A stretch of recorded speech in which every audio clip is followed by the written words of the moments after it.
Video coverage of the 27th JCT Traffic Signal Symposium is brought to you by Highways News, thanks to our sponsors AGD Intelligent Traffic Systems, Clearview Intelligence, PTV Group, Message Maker Displays, Smart Video and Sensing, SRL and TRL. Good morning, everyone. Yes, so I actually presented here 4 years ago and pretty fresh out of university at that point. I'm still just as nervous as I was then. Let's see how it goes. So here today, I'm going to be talking a little bit about V2X technology, leveraging that technology and how we can actually use it to support autonomous connected vehicles and actually enhance their perception to then create a more safe environment and perhaps a more comfortable driver experience or passenger experience as well. There we go. So I'm going to paint a little bit of a picture first, leading into a bit of a project that Yunex Traffic was involved in. So what we'll start off with is this idea around the autonomous vehicle. I think a lot of people are familiar with the concept, the idea around the technology, around connective, autonomous, automated. There is a slight difference between the terms of there. But the idea being that these vehicles are really equipped with some really fantastic advanced technology, got loads of sensors, lots of communication equipment, really equipped to try and understand their environment around them, to understand how to navigate through quite some complex scenarios and get a safe journey for the driver and the passenger. As good as that technology is, as good as those sensors, the radar, LiDAR, all the technologies that are installed on the vehicles, there are limitations, obviously, as you can imagine. So the one limitation I'd like to focus on a little bit today, as you can imagine, is around the perception, the visibility, and really it's sort of obscuration, blind spots. If there's quite dense traffic, a big HGV that's blocking line of sight onto this vehicle, it's not going to be able to understand exactly what's going on around it. It's going to have some issues around that. So really, some sort of supporting visibility is required to help navigate around those on the road network. Going on to the next part then, so a particular example of this is around the highway merge position. We're all familiar with driving onto the motorway. So with particularly around the on-ramp, the slip road coming on, as you can imagine, as an autonomous vehicle comes down this approach and then looking onto the motorway, onto the highway itself, suddenly as it gets to that merge point, its sensors and all its equipment is going to suddenly see lots of vehicles, lots of objects around it. And while it might navigate quite safely, it's not going to be a comfortable experience for the driver. If it suddenly sees a vehicle parallel to it, it's going to have to speed up quite rapidly or harshly hit the brakes. Really not very pleasant for the driver or the passenger in that sense. So really to be able to sort of safely manage its speed and comfortably manage its speed and then sort of get into the correct merging position more efficiently, the vehicle does really need to understand what's going on around it in advance of getting to that merge point. Because as you can imagine, there's a real lack of visibility coming up to that merge. So this leads us on to the actual project that we've been involved in. So a project called Autoplex. So the idea of getting autonomous vehicles, connected vehicles, navigating these complex scenarios using V2X technology, vehicle to everything technology. So Autoplex as a project was I think about 3.5-year project overall. Wasn't originally planned to be 3.5 years, but there was that pandemic in the middle of it, which perhaps extended things. And inside that project, there was 2 trial locations that are under investigation and evaluation. So the key one being the M40 Junction 15 as the primary test site, but then also there was a location on the Coventry Ring Road on Manor House Drive there as well. So a great example of an collaborative R&D project, so quite a substantial funding there through the Centre for Connected Autonomous Vehicles as well as Innovate UK. It's a really good example of that. And a wide range of consortium partners and a really good collaboration effort. So Jaguar Land Rover involved from the vehicle side, Warwick Manufacturing Group also involved from the vehicle side doing some work on the merging algorithms and the in-vehicle technology. Also working with TfWM and National Highways as well with those network positions there. So this is actually the M40 Junction 15 site here, and there's some of the infrastructure pointed out on this, which I'll go into a bit more detail in just a second. But really good example of a collaborative project across the industry to create a real safety benefit to drivers and a comfortability benefit as well. So in terms of the technology deployment, the equipment that was involved, so a real variety of equipment and sensors and technology that was used to then enhance the vision of the vehicle. So the idea is across these two sites that I mentioned, we use 4 smart micro radar detectors. And I think it was the Type 42 specifically was the variant, operating at 24 gigahertz. And connected to that ultimately was a roadside unit, and this roadside unit, alongside the radar detector, was tracking objects accurately on the highway in advance over about a 500 meters stretch up to the merge position, and then broadcasting that information in real time using what we call the collective perception message. So this is a lot of object list data, classification information, speed information, position information, all being sent out to be received by the connected vehicle. Alongside that, there were 13 infrastructure cameras as well across those two sites, and this was really for gathering a lot of traffic data, understanding how vehicles move, what sort of speed they're operating at, and how we can sort of predict what they're doing in a bit more detail. So a lot of data analysis involved in that as well. And finally, obviously, you can't avoid it, is the vehicle itself. So we had the connected Ego test vehicle, so equipped, as I mentioned before, with lots of different sensors, connected antennas, receiving information, and that was there as well as part of the test environment. The image on the right here is actually apart from the site as well, and you might not be able to see it too well. Just at the top, I've got test out a laser pointer. Just about here is the roadside unit here. So this is one of the equipment that's broadcasting information to the vehicles in real time. Okay, so the key thing, obviously, going into this is the data element, as you can imagine. So both the transmission of that data, but also the storage and the analysis of that data at the same time. So on the M40 Junction 15 site, what was happening was we were actually combining the data of the 3 radar detectors to get that smooth 500-meter run or approach, to then send that information within a single message to that connected vehicle. We're actually doing this at a rate of 10 messages per second to create a real-time scenario, getting constant feedback and updating of positional awareness to the vehicle. And those that might be familiar with the technology, it's over ITS-G5, so a type of short-range communication, if you're familiar with that. In terms of the accuracy then, so the positional accuracy was typically accurate to about 0.1 to 0.3 meters, thanks to the radar and the accuracy of the radar. And in terms of speed as well, we're looking at about 0.1 meters per second accuracy, or close to that in terms of the speed awareness.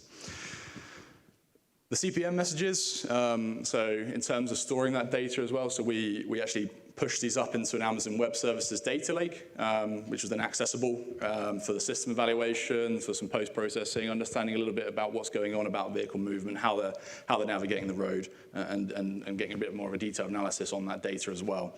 And sort of the next step to that was then providing that access of that API to the rest of the partners and the consortium network as well, so they have access to that. So we're tackling it both from the infrastructure side, but also from the automotive side as well. So my final piece is actually just a video to give me a bit of a breath from speaking. And this is the M40 Junction 15 site. I'll talk you through it as we go through. So what you'll see on the right here is actually the test vehicle coming down, and this is just highlighting, in the first case, around the merge position and what we sort of expect the vehicle to do currently. So this is being driven by a person. It's not an autonomous vehicle, it's just a connected vehicle. And obviously as it gets closer, you can see there's quite complex conditions there for what would be an autonomous vehicle, trying to make that merge position as well. And hopefully what we'll see in a second is a shift to the cockpit of the vehicle. We'll start to see some of the information being processed here. So at the bottom left, you'll see the visual display of the information being presented to the vehicle, to the driver. And in just a second, you'll see hopefully some small white dots on that display. And these are the onboard sensors picking up objects ahead around the vehicle. So this is where the vehicle's understanding its surrounding environment. And now what you'll see in just a second as well is it will be lit up with blue objects now on the actual motorway itself. Now this is the radars that are installed on the highway picking up objects and then translating that and presenting that to the vehicle for understanding around that. So we'll just see some reference points as we go through this, just to sort of highlight the, I suppose, the accuracy and the validity of it. So just as you come by, you'll see some vehicles in the top right being referenced on the image and the visualization element there as well. So just here, I believe it'll stop.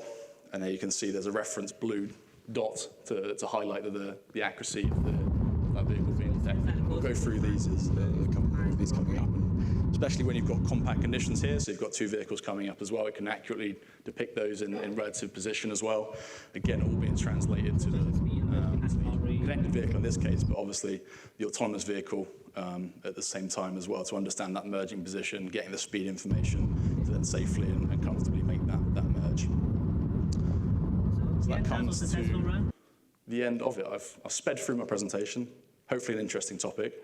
And before we get into the question side of things, in almost Who Wants to Be a Millionaire Phone a Friend fashion, I have invited a colleague of mine to join today to answer some perhaps more of the more difficult technical questions. So my colleague is Dave Gavitas from Yunex. He was the lead development engineer and implementation of the project in Autoplex. So I will field the more challenging questions to him if it gets to that point. So thank you. Thank you very much, Jack.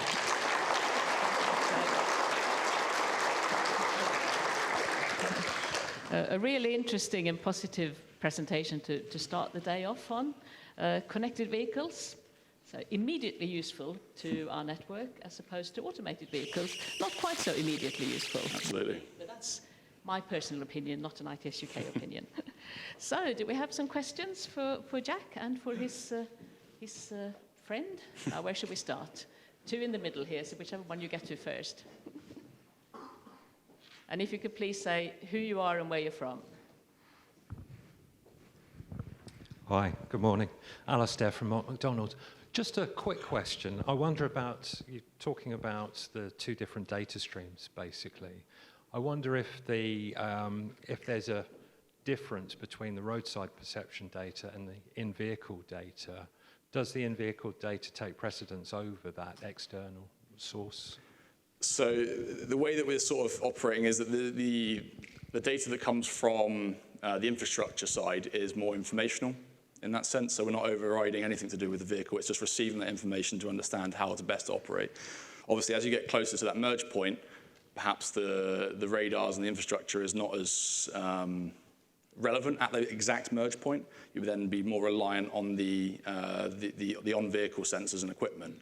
The idea is that the infrastructure devices are providing information during and up to that point, so it can gauge its speed and adjust accordingly. Because I mentioned before, you don't want to have that situation where you're reacting suddenly, as opposed to sort of managing that in ahead of time. So it's a bit of a mixture, I suppose, but mainly at merge point, it's on the car side, but then the other part is the infrastructure providing up to that. Right, thank you. In front of Alistair? Yeah, long enough arm. Good morning, Chris Kennett from Chris Kennett Consulting.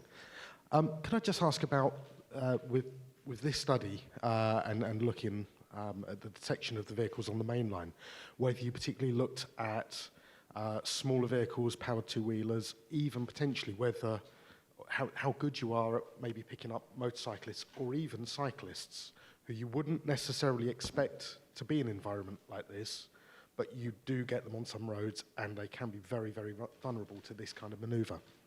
So part of the CPM message, one of the required fields is a classification element. So what wasn't explicitly involved in this project, this is more a demonstration of the technology and the communications and how we can implement that.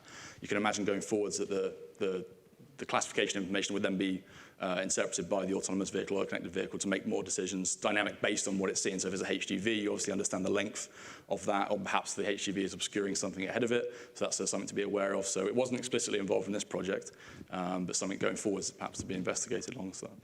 Okay, thank you. Very interesting question. Can I just follow on to that? When you sat around in your project team meetings, were PTV something that you actually thought about and talked about? PTV? No, I don't think so, no.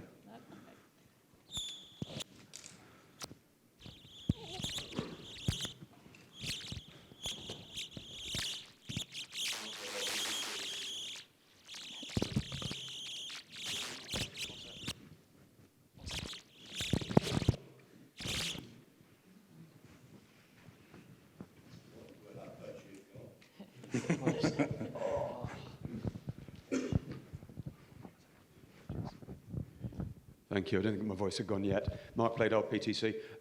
Jack, what were your metrics for assessing the quality of the merge? Because you talked at the outset about acceleration, deceleration, and so on. Did you have a set of metrics, and are you able to comment on how well perhaps you achieved against them? Yeah, so I'll caveat it a little bit. The project isn't fully complete yet. So if you saw on the site, on the slide, it was September. So this month it will be completion. So I imagine we'll be able to publish a bit more formal results on that. Yunex was more focused on the infrastructure side and providing accurate data in real time. Warwick Manufacturing Group and Jaguar Land Rover were more interested in the comfortability.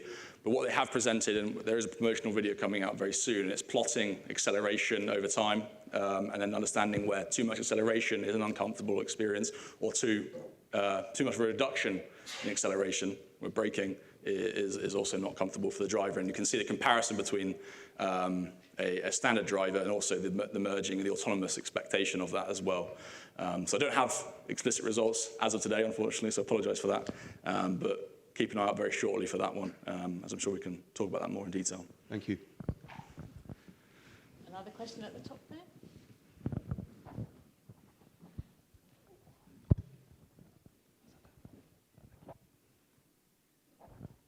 Hello, Jennifer Tree from Transport for London.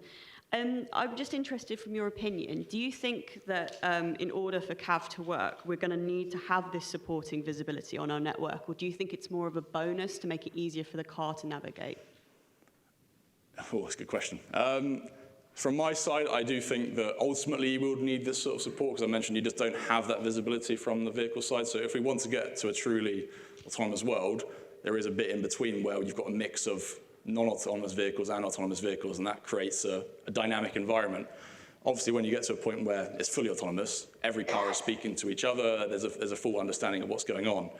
Before that point, there needs to be some sort of infrastructure. It could be what we've presented here, it could be some other solution, but the idea is that the vehicle cannot see everything. It needs some support, either from other vehicles or from the infrastructure from that. That's my view. Thank you. Time for one more question.